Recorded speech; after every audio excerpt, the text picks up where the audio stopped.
낭떠러지에서 손을 떼세요. 이거 누가 누구 보고 그럼 떨어지잖아요. 낭떠러지 밑으로. 이런 얘기를 꺼내놨어요. 화면 보겠습니다. 오늘 정세균 전 총리, 오늘 이재명 대표하고 만나는 날이었잖아요. 근데 만났는데 오늘 오찬회동이에요. 그러면서 이런 얘기를 꺼내놨어요. 정세균 전 총리가 이 대표에게. 당 분열 맡고 수습할 책임은 당대표에 있습니다. 그러면서 현의 살수 이런 표현을 쓰죠. 벼랑 끝에서 움켜진 손을 놓는다는 뜻인데 이거 필요할 때는 결단하세요. 그러니까 낭떠러지에서 떨어지세요라는 뜻이에요. 손을 놔서. 그렇죠. 다음 보겠습니다. 이재명 대표의 반응이 나오는데요. 이재명 대표는 최선을 다해 통합조화 이루겠습니다. 뭐 거의 원칙적 얘기인데요. 이렇게 표현났어요.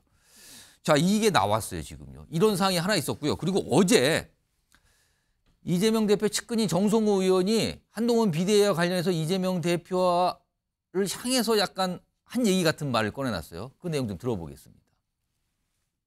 한동훈 바람이 여당의 공천 혁신 과정을 통해 갖고 일어난다고 하면 민주당도 거기에 대응해 갖고 상하는 정도의 공천 혁신이 있어야 될 것을 보고 있습니다. 공천이 다 끝난 이후에 어떤 한동훈 바람이 분다고 하면은 이재명 당대표도 그에 상응할 만한 또 나름의 결심도 해야겠죠. 통합비대위 아이디어에 충정에 공감한다라는 말씀을 드린 적이 있는데 비대위라는 것은 대표직 사퇴를 전제하는 것이고 지도부를 바꾸는 거니까. 아예 바꾸는. 김대중 대통령도 이선 후퇴 여러 번 했습니다. 지금처럼 사법 문제가 없어도 그랬어요. 선거를 잘 치르기 위해서라도 조금 그런 양보가 있었으면 좋았어요.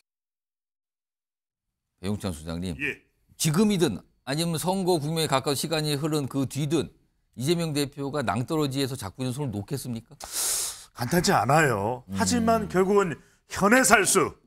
그것을 놓아야 될 때는 놓아야 된다. 필요할 땐 결단해야 된다. 현의 살수 대책. 그래야 총선 승리가 온다. 이걸 이제 메시지를 주는 것이고 결과적으로는 총선 경쟁력에 대한 우려입니다. 이런 이야기를 계속 나올 수밖에 없는데 지금도 지표를 보면 서울 그리고 2030 MZ세대 그리고 주부청 그리고 무당, 중도층, 또 충청권까지 위태위태해요. 물론 국민의힘이 절대적인 우위에 있는 건 아닙니다. 그러다 보니까 계속해서 요구될 수밖에 없는 거. 내일도 모레도 계속 나올 수밖에 없는 해가 바뀌어도 나올 수밖에 없는 게 세 가지입니다. 하나는 첫 번째 통합 비대위로 가자. 그래서 총선 이기자. 두 번째는 이재명 대표 거치 결단해달라. 세 번째는 병립형 아닌 준연동형 비례대표제로 지난 대선에서의 약속을 지켜달라.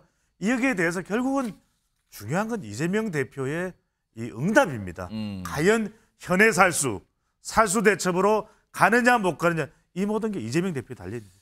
그러나 아직은 원칙적인 얘기를 하죠. 통합에 힘쓰겠다 이런 정도의 얘기만 끌어온 상황인데 아마 계속 얘기가 나올 것 같기도 합니다. 오늘도 그런 얘기가 나와서 좀 짧게 전해드렸고요.